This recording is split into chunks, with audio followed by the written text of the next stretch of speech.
Good evening, everyone, and welcome to the 7th Annual Theodore Roosevelt Public Humanities Symposium here on the campus of Dickinson State University. My name is Clay Jenkinson. I'll be your host and moderator for the next couple of days.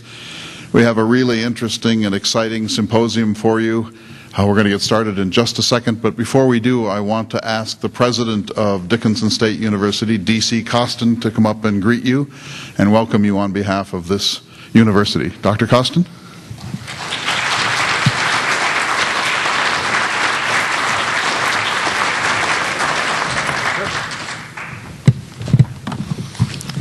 Well, welcome to Dickinson State University, where Theodore Roosevelt is truly a living part of this institution each and every day.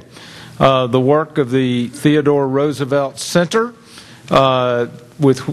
which is the group that organized this conference, with Clay as our humanities scholar and Sharon Kilzer, whom most of you know and will get to know. That is one of the activities, and they're digitizing all the records of Roosevelt, and you will learn about those during your time here. Additionally, we have the Theodore Roosevelt Honors Leadership Program, which brings outstanding students to Dickinson State University and provides wonderful opportunities for them to grow and to move into very successful lives. Many of those students are here, and just as you would suspect, they got here early so they could get the back rows, but they're in the back corner over there. 87 young men and women who are wonderful students and doing wonderful and great things here. So indeed, Theodore Roosevelt lives at Dickinson State University and is someone we think about each and every day. You're in for a true treat over the next several days. I hope most of you will be able to take in all of the activities of the symposium, certainly with the opening this evening and a presentation that will get us well started. Whole set of activities during the day tomorrow. Clay will talk to you, I think, a little bit more, but a revival of a true American tradition is being held in this place tomorrow night, and I encourage you to attend that. I had a chance last night to see a bit of the rehearsal for the Chautauqua event, and it is going to be a wonderful time. And then on out to the Badlands and Saturday. We encourage you to take part in all of those things. Certainly an event like this does not come about without a lot of work and a lot of support from a number of people. I encourage you to look inside the front cover of your programs at the folks who have stepped up to support this symposium in meaningful and important ways. Firstly, again, I thank Clay and Sharon for their wonderful work, and so many staff from throughout Dickinson State who have stepped up to help you feel welcome. In addition to that, Dickinson State has a wonderful, long-standing tradition and partnership with the city of Dickinson.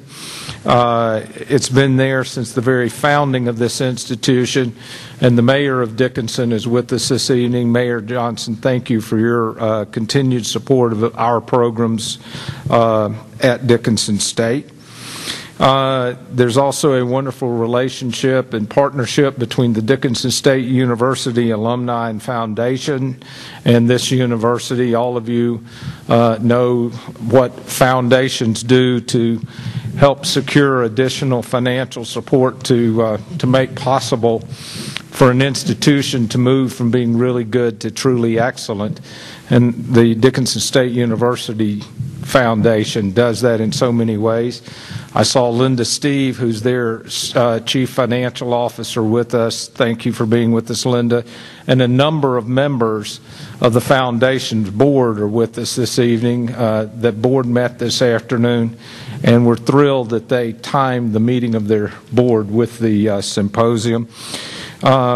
Not represented this evening, we have the North Dakota Humanities Council, which has been a sponsor of these events since their inception and challenge us each year to make each subsequent symposium better than the last. and Sachs Motor Company from Dickinson is also a great supporter. You didn't come to hear me talk. I've had more than enough to say, I think. Thanks again for being here. You're in for a great treat. We invite you to come back and visit us anytime you can. Wonderful things are happening here, and we ask you to be a part of Dickinson State University. Thank you.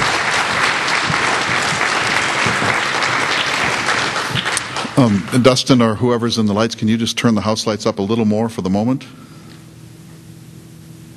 I just want to echo something that Dr. Coston said, that we have a unique honors program here, the Theodore Roosevelt Honors Leadership Program, and there are 87 plus students involved in it, and they're here. I'd just like you all to stand for a minute, if you would.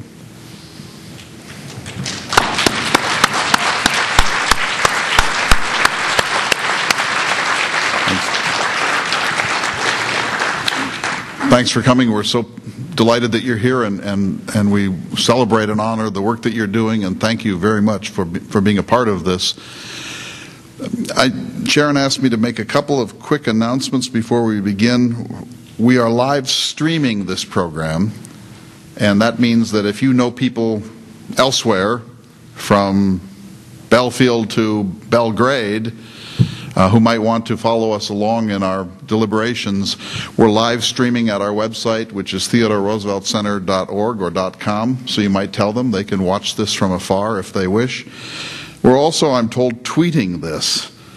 And I don't know much about the world of Twitter, but I've been told that the correct nomenclature is hashtag TR12. Hashtag TR12, whatever that means. And so you can go and join in, I think post your own comments, etc., and so you can follow along in that way too. Let me say a word about tomorrow night. I've had some role in the recreation of Chautauqua as a humanities program around the country. In fact, the modern 10th Chautauqua movement began right here in Dickinson when Everett Albers, who used to teach humanities at this institution, invented it back in the 1970s. And the idea then was that there would be a tent, as with the old Chautauqua tent circuit, but there would be humanities scholars portraying historical figures, portraying Robert La Follette, portraying John Adams, portraying Elizabeth Cady Stanton, portraying any figure from history. And so that Chautauqua movement began in Dickinson. It circulated through North Dakota and then the Great Plains and became almost a grant line at the National Endowment for the Humanities. But when we began planning this symposium, we decided to recreate, this was really Dr. Ken Hott's idea, but recreate the actual Chautauqua movement from the time of Roosevelt. If you come tomorrow night, and there's a gate charge of $7 for that here tomorrow evening at this time, but the program will consist of music from Roosevelt's era, including the 1912 Progressive Campaign and Isadora Duncan's dance from that era, and the art of elocution from some of the famous Chautauqua lectures of the time, and William Jennings Bryan, the Cross of Gold speech, and so on. So we're doing our best to pull back from the early history of the Chautauqua movement some of the things that people like William Jennings Bryan or Robert La Follette or Theodore Roosevelt would have heard or contributed. And Roosevelt, in fact, said once, "Chautauqua is the most American thing in America." And so come tomorrow night. I think it's going to be a really interesting and delightful program that adds a wider cultural element to our examination of the events of 100 years ago. So let me introduce our speaker tonight by saying that, as I'm sure you know, it's the 100th anniversary, the centennial of the Bull Moose campaign of 1912.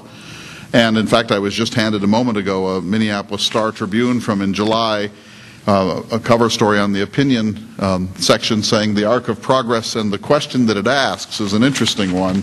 It says, in one sense, the 2012 election is a referendum on the presidency of Barack Obama, but in a larger sense, it is a referendum on a century of progressivism.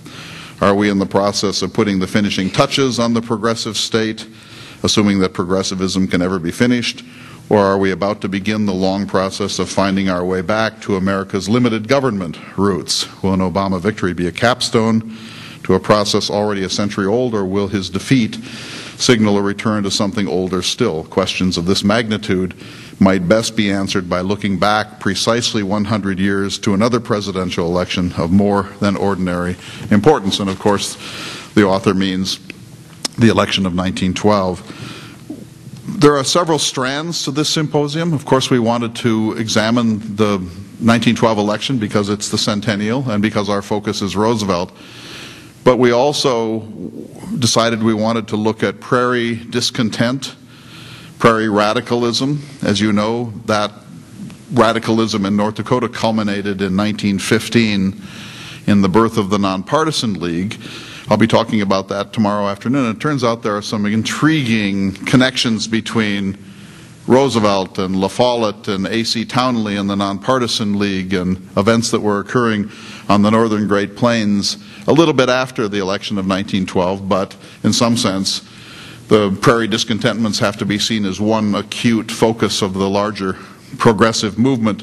And so there will be some focus on that, and on Saturday, for our annual field trip out into the Badlands, we're going north of Beach on that lovely road, North Dakota 16, and we'll be going to the flax farm that A.C. Townley created when he still thought he would be a very successful farmer.